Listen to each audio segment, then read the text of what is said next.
Mirëdita dhe përshëndetje. Çdo ditë e më shumë bëhet botërisht e qartë se Edi Rama është një gangren, si shprehet sot një publicist i mirënjohur. Për te, Michael Rubin, një gangren që duhet hequr sa më parë.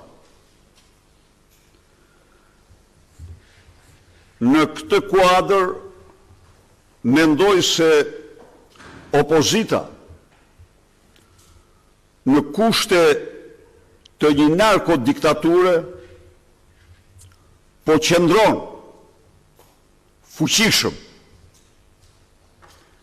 si zëri i vërtet i shqiptarëve që besojnë tek vlerat e lirisë, që shpresojnë të kenë një të ardhme që meritojnë, dhe këtë të ardhme më të mirë është e ardhmja në Bashkimin Evropian.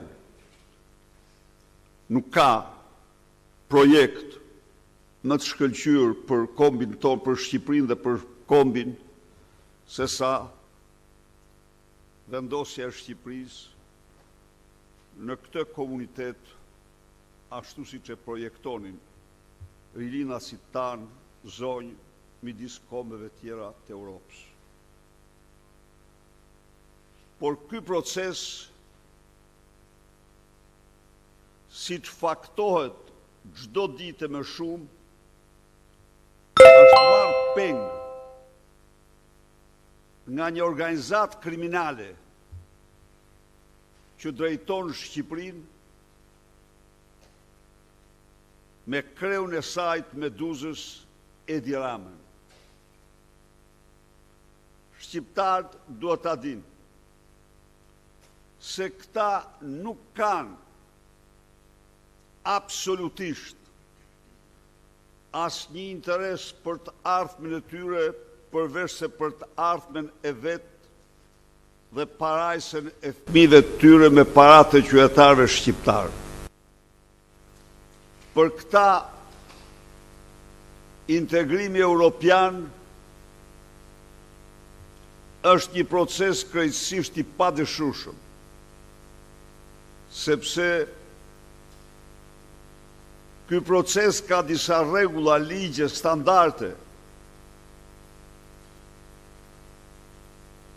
që përparson interesat e qytetarëve shqiptar dhe që nuk pranon qeveritarët hajdut, nuk pranon lidhjet me krimin të qeveritarëve. Ky proces kërkon respektimin e lirive të drejtave themelore të votës lirë të shqiptarëve, por dhe funksionimin e ekonomisë tregut dhe rregullave të tregut.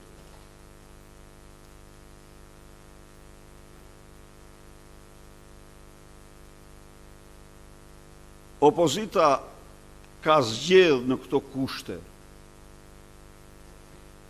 të qëndrojë pamposhtur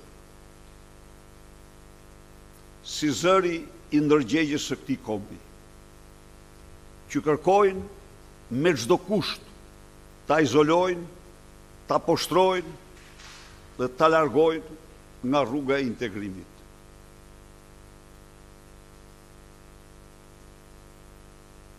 Duhet të theksoj se në memorien time interesi për Shqipërinë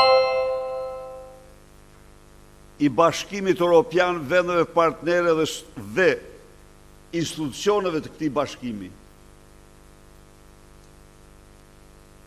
në vitin 2026 ka qenë më i madh se asnjëherë më parë. Ju i kujtoj shqiptarëve se gjatë këtij viti fillim këtij viti, Shqipërinë e vizituan 3 misione jashtëzakonisht rëndësishme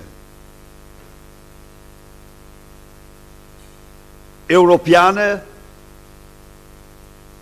për të vlerësuar në vend zhvillimet, ecurinë e procesit të integrimit. Kështu, disa muaj më parë në Shqipëri,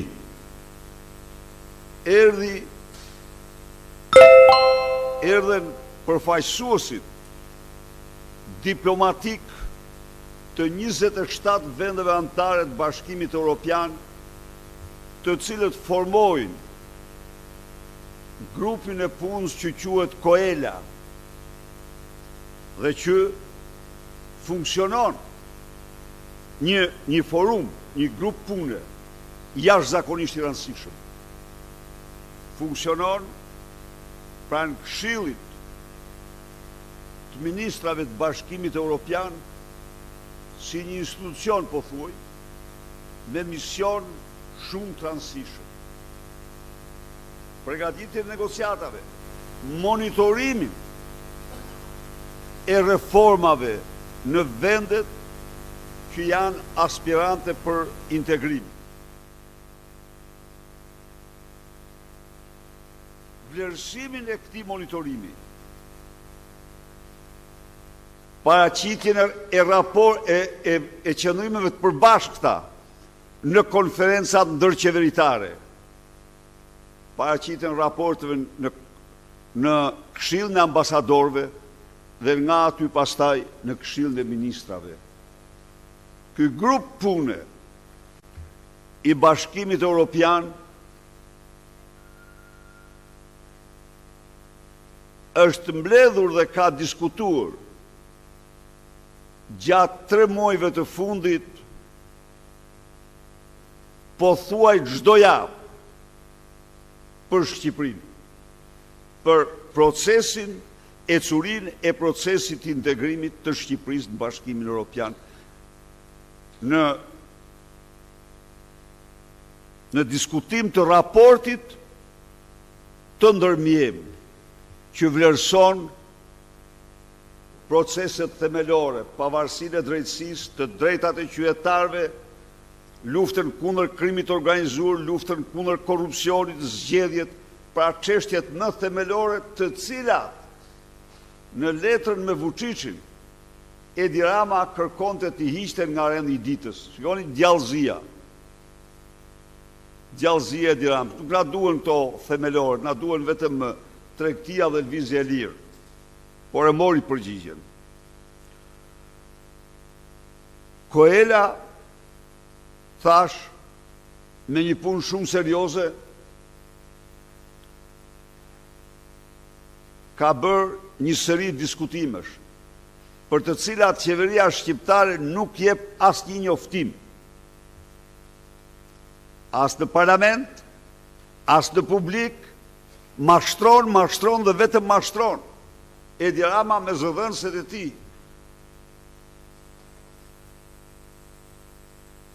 Edi Rama,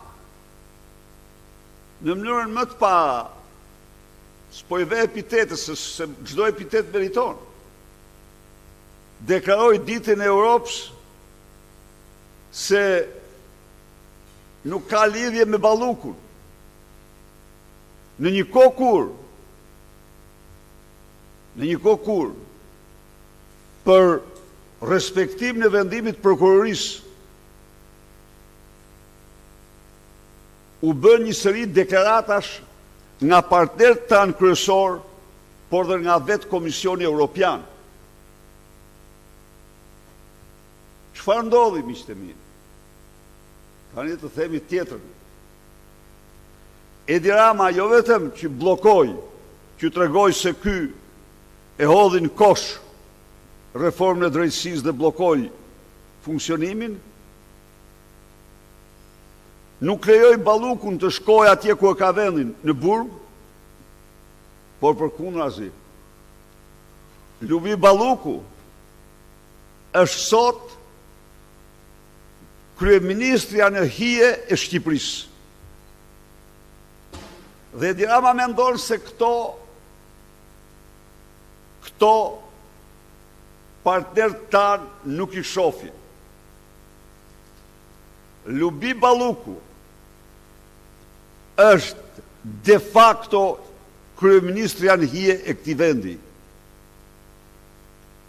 Ajo shoqëron sklavin dhe bosin e vetë në takime shumë të rëndësishme.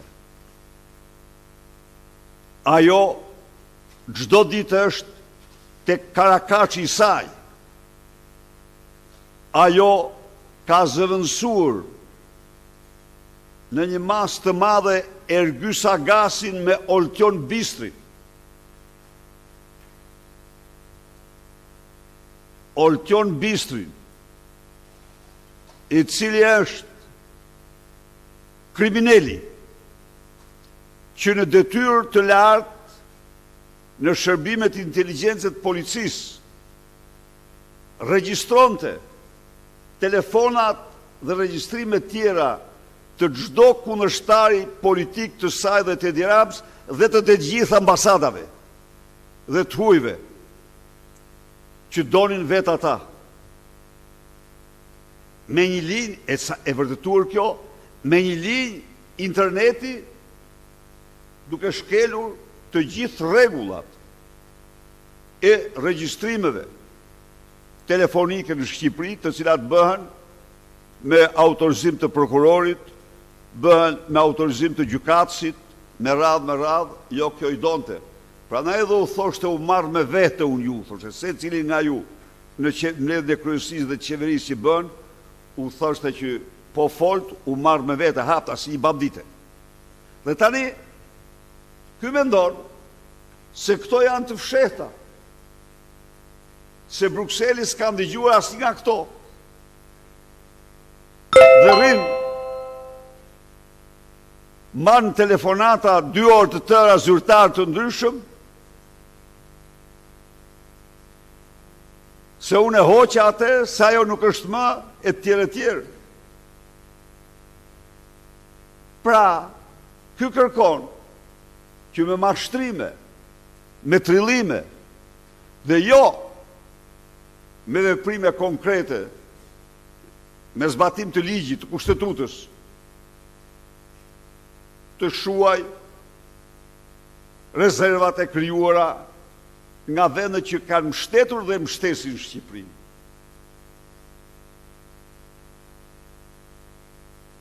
Pra, ishte zëvendës kryeministri Lubia dhe firmoste për kryeministrin çdo dokument, tani është bërë më shumë, është bërë kryeministër hije. Tani çemron kapi dhe botën, tani bandat i ka Oltjon Bistri, që ta dini ju. Koordinatori numër 1 i bandave, i karteleve, Troplini, Çela e tjerë, është Oltjon Balluku. Oltjon Balluku. Se do ta quajmë Balluku, dha të Karakaçit do t'ja vrojmë Balluku, do ja bëjmë emrin. Të gjithë janë Balluk këta. Kjo është e vërteta. Kjo është realisht. Përveç saj, Lubia në raste të caktuara përdor banda për të kërcënuar vazhdon. Dhe natyrisht në këto kushte vendet të cilat besojnë se procesi i integrimit në Bashkimin Evropian duhet bazohet në meritën, në performancën, në funksionimin e shtetit ligjor dhe ekonomisë tregut, nuk mund të pranojnë që një njeri i akuzuar për 36 vjet burg, 1.2 miliard euro me dosje Lubia, tani tjetë dhe me fuqishme, tjetë faktikisht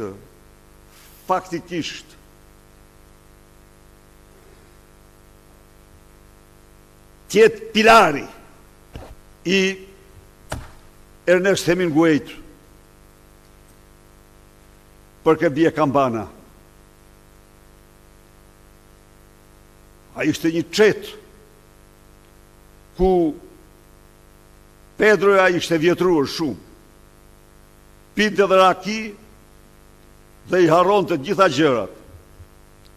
Dhe pilari ishte vendimarsja kryesore edhe për jetën, edhe për misionet, edhe për të gjitha çfarë vendosej në qetë. E vetmja gjë që ata ishin një si rezistence, kurse këta e një qetë hajdutësh. Por, vendimet i merë pilari. Në fakt, kjo është e vërteta e Lubi Ballukut. Pra, ne e kemi shumë drejt. Ne zgjodhëm protestën, ne zgjodhëm qëndresën. Nuk u gabuam. Për ne, largimi Lubis nuk ishte ishte thjesht një taktike e Edi Rams. Por, koha provon se Lubia sot është kryeministri anëhije e Shqipërisë. Ndaj dhe edhe diskutimi që u bë, se këta nuk japin asnjë njoftim në një kohë kur vendet tjera, pas çdo mbledhje të Koelas për vendet e tyre, informojnë publikun se në këtë mbledhje u diskutuan këto, se këto vende shtruan këto probleme, pra e ka një proces transparent. Dhe ne po përmirësojmë, po bëjmë. Është transparent fare.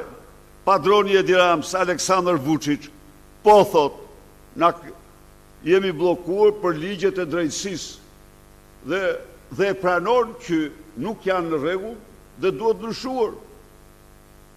Nuk thot që s'jemi bllokuar. Se çka bë transferime me to si punë e këtij, janë një lloj ata, janë pa asnjë dallim. Kurse ky deklaronte ditën e Europës, se nuk kanë lidhje me Ballukun këto. Dhe më keq akoma, më keq.